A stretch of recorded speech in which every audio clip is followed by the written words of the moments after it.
ذرا تصور کریں ایک ایسا دور جب ایک عام سی تجارتی کمپنی نے دنیا کے امیر ترین خطے یعنی ہندوستان پر خاموشی سے اپنے پنجے گاڑ لیے۔ مغلیہ جیسی عظیم الشان سلطنت دیکھتے ہی دیکھتے لیت کی دیوار ثابت ہوئی۔ واقعی ایک حیران کن دور تھا۔ بالکل۔ تو سننے والوں، آج کے اس تفصیلی جائزے میں خوش آمدید۔ سب سے پہلے تو میں سننے والوں سے کہوں گا کہ مزید ایسے بہترین مواد کے لیے دی گلوبل انسائٹس کو لائک اور سبسکرائب ضرور کریں۔ جی، اور آج کا ہمارے تفصیلی جائزہ قیام پاکستان سے قبل یعنی 1947 سے پہلے کی تاریخ کے اہم ترین حقائق پر مبنی ہے۔ بالکل، یہ ایک طویل اور تیز رفتار کوئز کی طرح ہوگا جس میں ہم تاریخ کے ہر اہم پہلو کا احاطہ کریں گے۔ چلیں اس کو ان پیک کرتے ہیں۔ اگر ہم بالکل ابتدا سے شروع کریں تو بر صغیر میں مسلمانوں کی آمد کا پہلا سلسلہ کہاں سے جڑتا ہے؟ دیکھیں، اس کا باقاعدہ آغاز عربوں کی آمد سے ہوتا ہے۔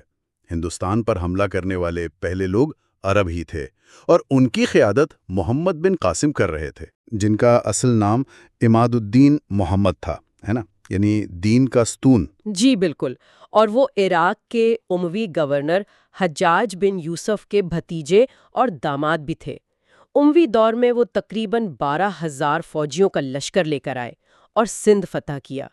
اس وقت راجہ داہر کے ایک وزیر کا نام سسکر تھا، جس کا تذکرہ اکثر تاریخ میں ملتا ہے۔ اچھا، لیکن محمد بن قاسم کا اپنا انجام تو بہت المناک تھا۔ ہاں، انہیں عراق واپس بلا کر خلیفہ سلیمان کے ہاتھوں انتہائی اذیتناک موت دی گئی۔ پھر بعد میں عباسی دور کے گورنر ہشام 757 عیسوی میں سندھ آئے۔ یہ تو عربوں کی بات ہو گئی۔ پھر باقاعدہ مسلم سلطنتوں کی بنیاد کس نے رکھی؟ شہاب الدین غوری کو اسلامی ریاست کا بانی مانا جاتا ہے۔ ان کے بعد ان کے سپہ سالار قطب الدین ایبک نے خاندان غلامہ کی بنیاد رکھی، اور پھر تغلق خاندان آیا جس کے پہلے سلطان غیاث الدین تغلق تھے۔ اچھا، مجھے ایک چیز بہت حیران کن لگتی ہے، محمد بن تغلق کے دور کی وہ ٹوکن کرنسی، مطلب وہ تو بالکل آج کل کی ڈیجیٹل یا کاغذی کرنسی یعنی فیاٹ منی کی طرح تھی۔ بالکل صحیح کہا۔ محمد بن تغلق نے تانبے یا پیتل کے سکوں کو سونے چاندی کے برابر کرنے کی کوشش کی تھی، لیکن وہ بری طرح ناکام ہوا کیونکہ لوگ گھروں میں جعلی سکے بنانے لگے تھے۔ اسی محمد بن تغلق کے دور میں مشہور سیاح ابن بطوطہ بھی آیا تھا۔ ارے واہ! اور مغلوں کی اگر بات کریں تو بابر نے تو جنگ کا نقشہ ہی بدل دیا تھا۔ جی، بابر نے پہلی بار جنگ میں توپ خانہ استعمال کیا۔ پھر شاہجہاں کا دور آیا، جن کا اصل نام خرم شہاب الدین تھا، جنہوں نے شالیمار باغ بنوایا۔ بالکل، لاہور کا شالیمار باغ۔ ان کی ایک بیٹی جہاں آرا بیگم بھی بہت مشہور تھیں۔ پھر اکبر کا ذکر آتا ہے جو عمر کوٹ میں پیدا ہوئے۔ انہوں نے ہندوؤں میں ستی کی رسم کو روکنے کی کوشش کی۔ اور اورنگزیب نے جزیہ دوبارہ لگا دیا تھا۔ ایسا ہی ہے، اور بادشاہوں کے ساتھ ساتھ صوفیہ کا بھی بڑا کردار رہا۔ نظام الدین اولیاء کی درگاہ دہلی میں ہے، خواجہ معین الدین چشتی کا مزار اجمیر میں ہے، اور ادب میں بابا فرید کا نام آتا ہے نا، پہلے پنجابی شاعر۔ تو ارغون اور ترخان دور میں سندھ کا دارالحکومت ٹھٹہ تھا۔ صحیح۔ اور اگر ہم جنگوں کی ٹائم لائن دیکھیں تو محمود غزنوی کا سومناتھ پر حملہ کب کا ہے؟ 17 اکتوبر 1024۔ بالکل، 17 اکتوبر 1024۔ اس کے بعد ترائن کی جنگیں ہوئیں۔ پہلی جنگ 1191 میں غوری اور راجپوتوں میں ہوئی، جس میں غوری ہار گئے، لیکن اگلی ہی جنگ میں وہ جیت گئے۔ جی، دوسری جنگ 1192 میں غوری نے جیتی۔ پھر بہت بعد میں 1761 میں کابل کے بادشاہ احمد شاہ ابدالی نے مرہٹوں کو ہرایا، اور محمد شاہ رنگیلا کے دور میں نادر شاہ نے دہلی پر تباہ کن حملہ کیا۔ اسی زوال کے دور میں پین اسلام اعظم کا تصور جمال الدین افغانی نے دیا۔ اچھا، اب ایسٹ انڈیا کمپنی کی طرف آتے ہیں۔ وہ اتنی آسانی سے کیسے قابض ہو گئے؟ دیکھیے، کمپنی لنڈن میں 1600 عیسوی میں بنی تھی۔ جہانگیر کے دور میں سر تھامس رو اور کیپٹن ہاکنز آئے۔ فرانسیسی کمپنی بھی 1664 میں بن گئی تھی، لیکن انگریزوں کے حکمرانی کا پہلا دروازہ بنگال بنا، جہاں بنگال کے پہلے گورنر جنرل وارن ہیسٹنگز بنے تھے۔ جی، اور اسی دور میں مزاحمت بھی ہوئی۔ نواب سراج الدولہ، جن کا اصل نام مرزا محمد تھا، انہوں نے 1757 میں رابرٹ کلائیو کے خلاف جنگ پلاسی لڑی۔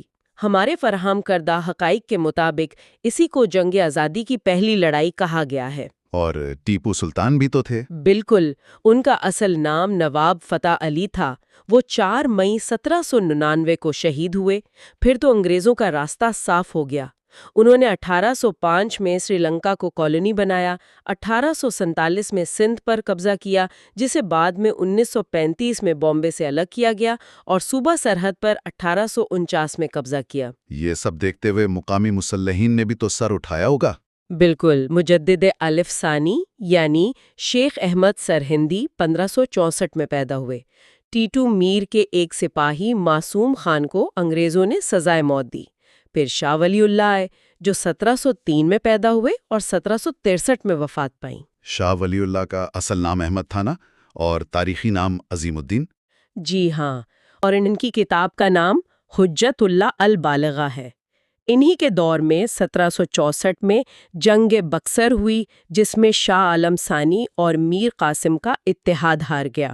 کچھ منظم تحریکیں بھی تو تھیں مسلمانوں کی؟ جی، فرائضی تحریک یہ حاجی شریعت اللہ نے 1802 میں شروع کی۔ وہ خود 1881 میں پیدا ہوئے تھے۔ اس تحریک کا عروج 1830 سے 1857 تک رہا۔ پھر سید احمد رائے بریلوی نے سکھوں کے خلاف تحریک جہاد شروع کی اور 1831 میں بالاکوٹ میں شہید ہوئے۔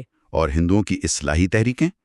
راجہ رام موہن رائے نے برہمو سماج بنائی، اور دیانند سرسوتی نے آریہ سماج، جو کہ مسلم مخالف تھی۔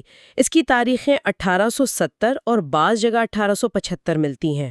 انگریزوں نے اس دوران کچھ سماجی تبدیلیاں بھی کیں۔ لارڈ ولیم بینٹنگ نے ستی کی رسم ختم کی، اور لارڈ میو نے پہلی مردم شماری کروائی۔ بعد میں سر جان مارشل نے 1922 میں موہنجوداڑو اور ہڑپا دریافت کیے۔ اسی دوران عبید اللہ سندھی کی ریشمی رومال تحریک اور ذاکر حسین کی وردہ اسکیم بھی سامنے آئی۔ پھر 1857 کی جنگ آزادی آ گئی۔ جی، یہ جنگ 7 مئی 1857 کو دہلی سے شروع ہوئی، اور کچھ ماخذ 9 مئی اور میرٹھ کا بھی ذکر کرتے ہیں۔ اس وقت گورنر جنرل لارڈ کیننگ تھے، جو بعد میں پہلے وائس رائے بنے، اور 1858 میں ملکہ کا اعلان آ گیا، جس کے بعد انڈین نیشنل کانگریس بنی۔ ایلن او ہیوم نے 1885 میں بنائی۔ بالکل، پہلے صدر WC بینرجی تھے۔ لیکن حیرت کی بات یہ ہے کہ بمبئی کے پہلے اجلاس میں 72 میں سے صرف 2 مسلمان تھے۔ صرف 2 مسلمان؟ یہ نمائندگی کا فقدان تو مسلمانوں کے لیے بہت بڑی خطرے کی گھنٹی تھی۔ جی، اور پھر 1867 میں ہندی اردو تنازع کھڑا ہو گیا، جس پر محسن الملک نے اردو ڈیفنس ایسوسی ایشن بنائی۔ اور پھر سر سید احمد خان سامنے آئے مسلمانوں کو تعلیم کی طرف لانے۔ سر سید کی پیدائش 17 اکتوبر 1817 دہلی کی ہے، اور وفات 24 مارچ 1898 علی گڑھ کی۔ انہوں نے 1870 میں رسالہ تہذیب الاخلاق نکالا۔ ان کی کتابیں بھی بہت اہم ہیں۔ آثار السنادید، رسالہ اسباب بغاوت ہند، لویل محمڈنز آف انڈیا۔ اور ان کی سوانح حیات مولانا حالی نے لکھی حیات جاوید کے نام سے۔ یہاں سب سے دلچسپ بات یہ ہے کہ تعلیم نے ہی سیاست کی بنیاد رکھی۔ بنگال میں انگریزی تعلیم 1835 میں آ چکی تھی۔ شاہ عبد الرحیم نے مدرسہ رحیمیہ بنایا۔ سر سید نے 1863 میں سائنٹیفک سوسائٹی بنائی۔ اور وہ محمڈن ایجوکیشنل کانفرنس؟ وہ سر سید نے 27 دسمبر 1886 کو بنائی۔ اس سے پہلے 1860 میں محمڈن لٹریری سوسائٹی کلکتہ اور 1861 میں انڈین پیٹریوٹک ایسوسی ایشن بن چکی تھیں۔ ندوۃ العلماء کی بنیاد مولوی عبد الغفور قاسم نے رکھی 1884 یا 94 میں، اور محمد قاسم ناناتواوی نے 1867 میں دارالعلوم دیوبند بنایا۔ اور MAO کالج کا افتتاح کس نے کیا تھا؟ لارڈ لٹن نے 8 جنوری 1877 کو، جو بعد میں 1920 میں مسلم علی گڑھ یونیورسٹی بنا۔ سندھ مدرسہ حسن علی افندی نے 1 سپٹمبر 1885 کو قائم کیا۔ DJ سائنس کالج لارڈ رے نے 17 جنوری 1887 کو کھولا، اور اسلامیہ ہائی اسکول پشاور 1890 میں بنا۔ یعنی پورا ایک تعلیمی جال بچ گیا تھا۔ اچھا، کچھ متفرق حقائق بھی ہیں، جیسے البرٹ بل کب آیا 1883 میں، اور لارڈ کرزن نے صوبہ سرحد کو پنجاب سے 1901 میں الگ کیا۔ سر بارٹر فریئر نے 1883 میں سندھی حروف تہجی ترتیب دیے۔ انجمن حمایت اسلام 1884 میں بنی۔ اور وہ کشمیر کی فروخت والا معاہدہ؟ گلاب سنگھ کو کشمیر 1845 میں بیچا گیا تھا اور معاہدہ امرتسر 1876 میں ہوا۔ ایک اور دلچسپ بات، بنارس کے ایک گورنر کا نام شیکسپیئر تھا اور 1903 میں محمڈن پولیٹیکل ایسوسی ایشن بنی تھی۔ پھر تو لارڈ کرزن نے تقسیم بنگال کر دی ہوگی؟ جی، اعلان 1 ستمبر 1905 کو ہوا اور نفاذ 16 اکتوبر کو۔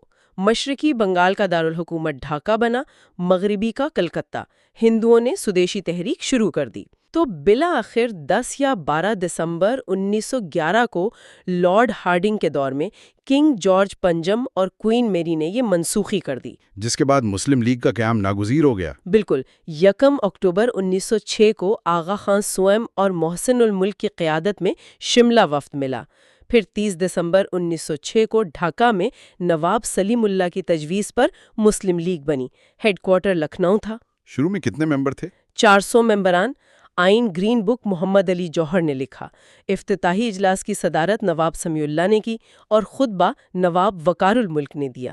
پہلا باکاغا اجلاس 30 دسمبر 1907 کو کراچی میں آدم جی پیر بھائی کی صدارت میں ہوا۔ ان رہنماؤں کے اصل نام بھی بڑے اہم ہیں۔ جی، محسن الملک کا اصل نام مہدی علی خان اور وقار الملک کا مولوی محمد شاہ تھا۔ پہلے صدر آغا خان سوئم کا اصل نام سلطان محمد شاہ تھا، جو کراچی میں پیدا ہوئے، مصر میں دفن ہے اور علی گڑھ کے پہلے وی سی تھے، اور پہلے سیکریٹری جنرل حسین بلگرامی تھے۔ اچھا، اس کے بعد جلیانوالہ باغ کا سانحہ ہوا 13 اپریل 1919 کو۔ جنرل ڈائر نے گولیاں چلوائیں۔ اور اسی سال 1919 میں رولٹ ایکٹ آیا۔ رولٹ کمیٹی کے صدر سر سڈنی رولٹ تھے۔ مقصد 1916 والی اینی بیسنٹ کی ہوم رول موومنٹ کو روکنا تھا۔ اور پھر تحریک خلافت شروع ہو گئی۔ جی، 5 جولائی 1919 کو بامبے میں آل انڈیا خلافت کمیٹی بنی، جس کے پہلے صدر سید چھٹانی تھے۔ پہلا اجلاس 23 نومبر 1919 کو مولوی فضل الحق کی صدارت میں ہوا۔ 27 اکتوبر 1919 کو یوم خلافت منایا گیا۔ وفد لائٹ جارج سے بھی ملا اور 1921 میں مالابار میں موپلا بغاوت ہوئی۔ لیکن مجھے اس بات پر حیرت ہوتی ہے کہ گاندھی نے چولی چورا کے ایک واقعہ پر جو 1922 میں ہوا پوری تحریک عدم تعاون ختم کر دی۔ اس سے مسلمانوں پر کیا گزری ہوگی؟ بہت مایوسی ہوئی۔ خلافت کے اختتام پر پنڈت مالویہ نے شدھی اور سنگٹھن تحریکیں شروع کر دیں۔ ادھر ترکی میں 1923 میں معاہدہ لوزان ہوا۔ 23 اکتوبر 1923 کو مصطفیٰ کمال ترک جمہوریہ کے پہلے صدر بنے اور آتا ترک کہلائے۔ 1924 میں خلافت ختم ہو گئی۔ آخری خلیفہ عبد المجید افندی تھے۔ اسی سال تحریک ہجرت بھی ہوئی۔ اب ذرا آئینی کشمکش پر آتے ہیں۔ ہنٹر کمیشن کس کا تھا؟ وہ لارڈ رپن کا تھا۔